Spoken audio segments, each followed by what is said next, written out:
Good morning friends, welcome to my new episode Sachin Tatkar vlog. आज हम जिस कंट्री के बारे में बात करेंगे फ्रेंड, उस कंट्री का नाम है जैक रिपब्लिक। जैक रिपब्लिक कहाँ पे पड़ता है, पूरा डिटेल हम जान लेते हैं इस वीडियो में फ्रेंड, ठीक है। सो जैक Republic is a landlocked country in central Europe. Closest country है इसकी ऑस्ट्रिया, जर्मनी, पोलैंड और स्लोवाकिया। पॉपुलेशन है अबाउट 1 करोड़। कैपिटल है प्रैग। लार्जेस्ट सिटी भी प्रैग।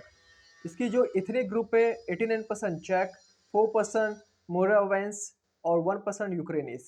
इसका जो रिलीजन है वो है 51% क्रिश्चियनिटी, 40% कैथोलिज्म। इसकी जो करेंसी है वो है चेक करोना। वहाँ का एक करोना इंडियन करेंसी में लगभग होते हैं 3.61, ऊपर नीचे होता रहता है फ्रेंड्स, ठीक है। वीज़ा ऑब्वियसली हमें चेक रिपब्लिक जाने के लिए फॉर टूरिस्ट के लिए या बिजनेस के लिए वीज़ा रिक्वायर्ड है, और वो भी शेंगन वीज़ा रिक्वायर्ड है, ठीक है। सो शेंगन वीज़ा अगर आपके पास है तो आप जा सकते हैं चेक रिपब्लिक, अगर नहीं है तो आपको अप्लाई करना होगा शेंगन वीज़ा, ठीक है। इसका जो प्रोसेसिंग टाइम है वो है 15 to 20 डेज, स्टे पीरियड है up to 90 days, validity 6 months, entry single और मल्टीपल। फीस 7,000 के आसपास आपको पड़ जाएगी, ठीक है। और ये जो मैंने बताया वो है टूरिस्ट के लिए अगर आप घूमने जा रहे हो तो, और या फिर बिजनेस वीज़ा के लिए, ठीक है। टूरिस्ट और बिजनेस वीज़ा का सेम है, फीस भी सेम है, ठीक है। तो जो बताया वही है, ठीक है। 15 to 20 डेज प्रोसेसिंग टाइम में लग जाएगा, और आप अप टू 90 डेज तक आप रुक सकते हो वहाँ पे, ठीक है। सिंगल या मल्टीपल एंट्रीज का। अभी हम डायरेक्टली आते हैं इसके मिनिमम, एवरेज और हाई सैलरी पे। तो मिनिमम आपको ऑब्वियसली 1 लाख, तो आप कोई भी लेबर वर्क के लिए भी आप जाते हो चेक रिपब्लिक तो आप 1 लाख रुपीज़ कमा लोगे। Maximum depend upon your experience qualification के ऊपर है, लेकिन 3-4 लाख रुपया मैक्सिमम आप कमा लेते हो।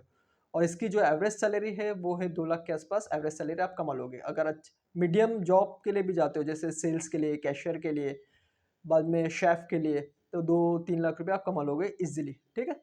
अभी हम डायरेक्टली आते हैं इसके कॉस्ट ऑफ लिविंग पे। जो भी मैं आपको कॉस्ट ऑफ लिविंग बताऊंगा वो है वहाँ की लोकल करेंसी करोना में, ठीक है।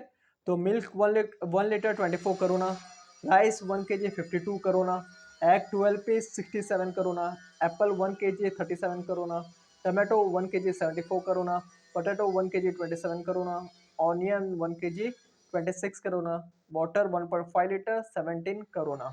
अभी डायरेक्टली हम आते हैं अपार्टमेंट पे। अगर हम बिजनेस या अ, इसके वर्क पर्पज से जाते हैं तो अपार्टमेंट भी जाना ज़रूरी है, क्योंकि हम लॉन्ग टर्म तक होटल में स्टे नहीं कर सकते, ठीक है। तो 1 बेडरूम इन city 13,000 corona, outside city 11,000 corona. 3 bedroom इन city 22,000 corona, outside city 20,000 corona. अभी डायरेक्टली हम आते हैं इसके रूट पे।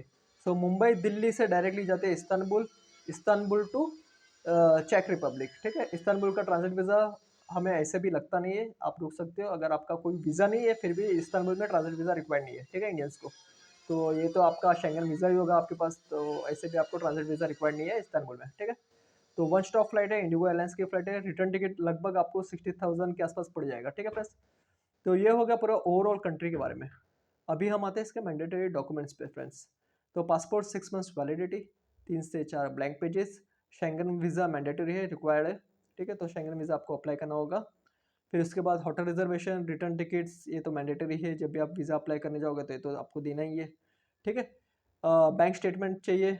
कम से कम 4 से 5 लाख रुपया आपके सेविंग अकाउंट में रहना चाहिए। वन शॉट में आप डिपॉजिट ना करें। शेंगन वीज़ा जब भी आप अप्लाई करने जाते हो तो पहले से आपके पास 4 से 5 लाख रुपया मेंटेन रखना, ऐसा सेविंग में दिखना चाहिए। जब क्लोजिंग स्टेटमेंट, क्लोजिंग रिपोर्ट आती है उसके अंदर दिखना चाहिए 4 से 5 लाख रुपया आपका सेविंग में, ठीक है फ्रेंड्स।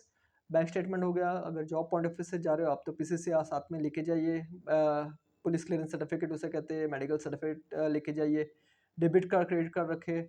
आप करेंसी एक्सचेंज करा लीजिए, यूएस डॉलर इंडियन करेंसी को यूएसडी या यूरो में। फिर चेक रिपब्लिक उतरने के बाद वहाँ पे एयरपोर्ट से करवा लीजिए, या सिटी में बाहर निकलने के बाद पैसा आप एक्सचेंज करा लेना डॉलर्स को उधर की लोकल करोना करेंसी में, ठीक है फ्रेंड्स। ट्रैवल इंश्योरेंस करवा लेना आप। तो यही सब कुछ है। इसके अलावा भी कुछ भी क्वेरीज होगी तो प्लीज कॉल में, मैसेज में, I will definitely help you. तो अभी के लिए इतना, मिलते हैं मेरे नेक्स्ट एपिसोड में। सचिन देगा vlog. Have good one, bye, take care, bye.